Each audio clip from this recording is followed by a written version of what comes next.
Bonjour à tous, vous écoutez Parlons d'Europe, émission proposée par la Maison de l'Europe de Tours Centre-Val de Loire, centre d'information Europe Direct.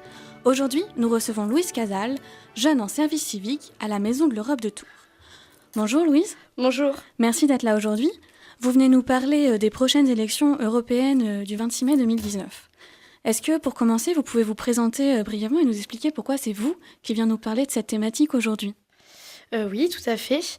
Alors, dans le cadre de mon service civique à la Maison de l'Europe de Tours, je dois promouvoir la citoyenneté européenne, contribuer à expliquer comment fonctionnent les élections européennes auprès du public.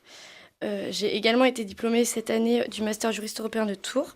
J'ai donc des connaissances approfondies sur le fonctionnement des institutions de l'Union européenne et les politiques européennes. Je pense également qu'il est très important de s'informer dès maintenant sur les élections européennes, puisque pour y participer, il faut être inscrit sur les listes électorales avant le 31 décembre, si vous n'êtes pas encore inscrit. D'accord, avant la fin de l'année. Et on va voter pour quoi exactement lors de ces élections ? Alors, donc les élections européennes permettent d'élire les députés qui siégeront au Parlement européen. Donc, en 2019, il y aura 705 eurodéputés élus. Aujourd'hui, 751 eurodéputés siègent. Ce nombre va donc être réduit en raison du Brexit.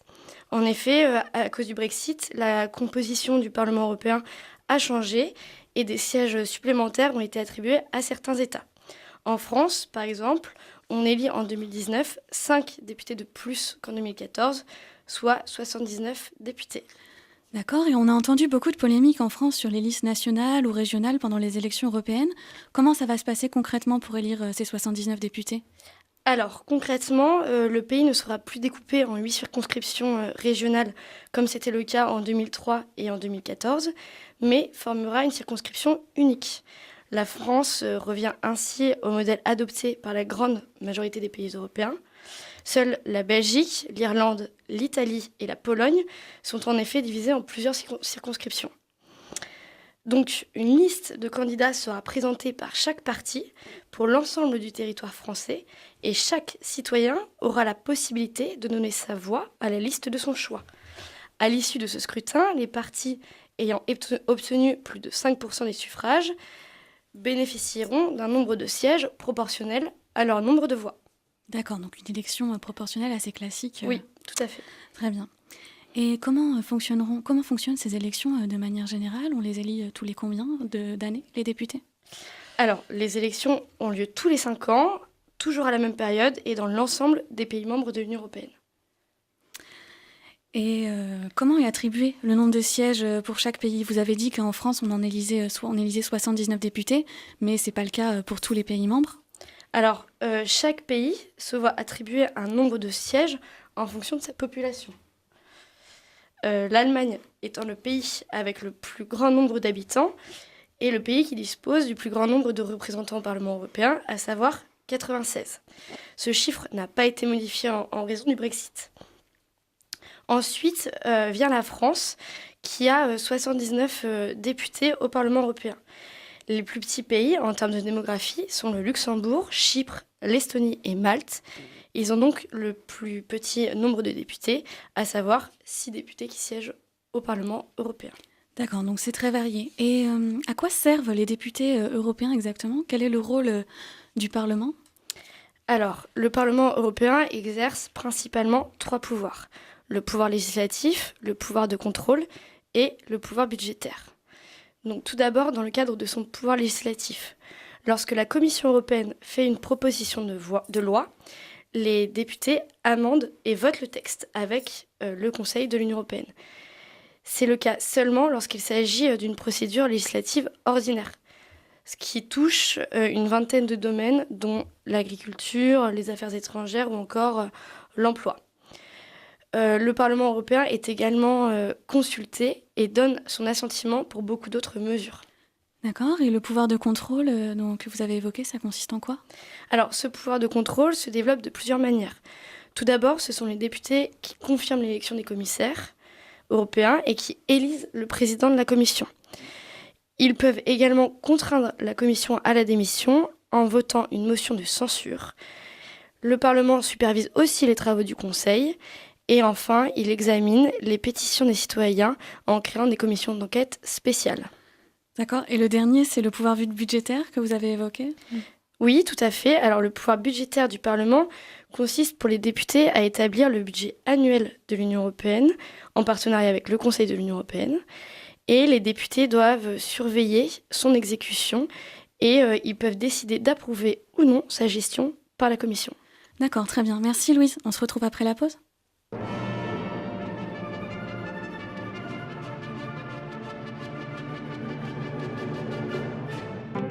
Pour mieux comprendre le monde, il faut l'écouter.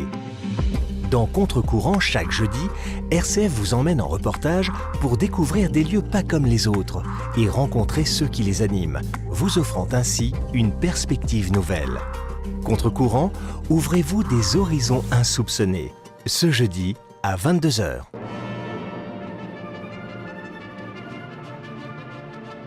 Parlons d'Europe sur RCF. Vous écoutez Parlons d'Europe, émission proposée par la Maison de l'Europe de Tours Centre-Val de Loire, centre d'information Europe Direct. Avec moi Louise Casal, en service civique à la Maison de l'Europe de Tours, venue nous parler des élections européennes qui auront lieu le 26 mai 2019 en France. Est-ce que cette date est commune pour tous les pays membres de l'UE ?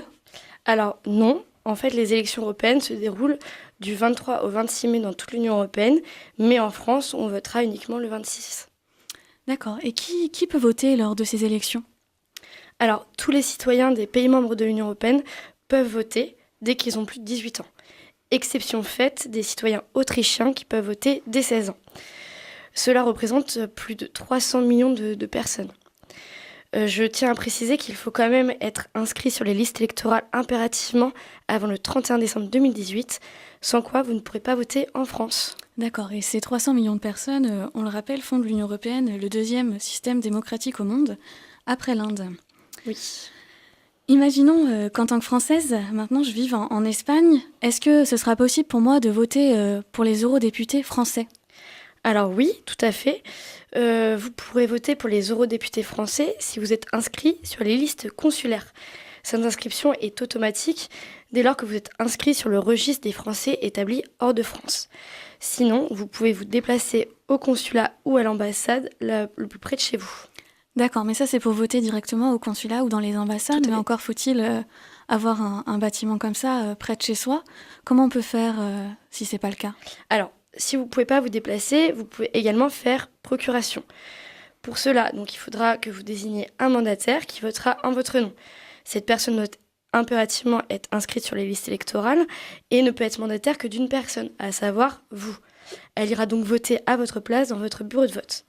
Pour la désigner, c'est très simple, vous devez juste vous rendre en personne au commissariat, à la gendarmerie ou au tribunal d'instance de votre domicile ou de votre lieu de travail, muni de votre pièce d'identité. Rien d'autre ne vous sera exigé. Cependant, il ne faut faire cela que si vous souhaitez voter pour une liste française ou si vous êtes en Espagne pour un court séjour.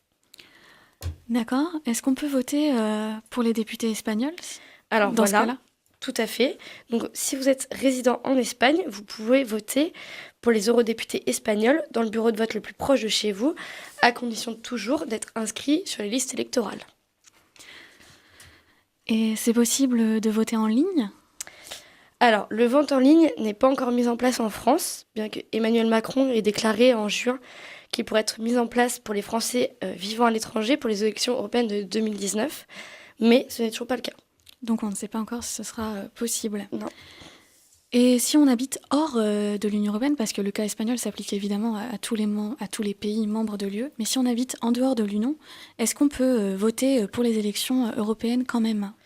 Alors oui, tout à fait, et vous pouvez voter de la même manière que si vous étiez à l'intérieur de l'Union européenne, à savoir s'inscrire sur les listes consulaires ou voter par procuration. D'accord, merci beaucoup pour ces explications. Et à titre personnel, pourquoi est-ce que vous pensez qu'on devrait voter lors de ces élections ? Alors, voter est pour moi un devoir citoyen. Il représente un instrument démocratique permettant à la population de s'exprimer. Dans un contexte européen compliqué où les citoyens sont de plus en plus méfiants vis-à-vis des institutions européennes, il est primordial pour moi d'aller voter à ces élections.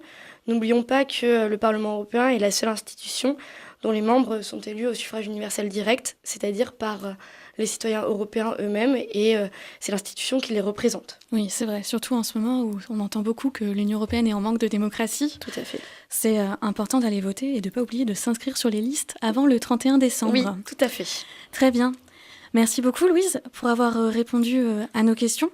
J'espère que grâce à ça, les modalités de vote des élections européennes sont plus claires. C'était Parlons d'Europe, émission animée par la Maison de l'Europe de Tours Centre-Val de Loire, centre d'information Europe Direct. Je vous rappelle que vous pouvez nous retrouver nos émissions en podcast sur le site de RCF Touraine ou sur notre site internet www.maisoneuropetour.fr. À bientôt.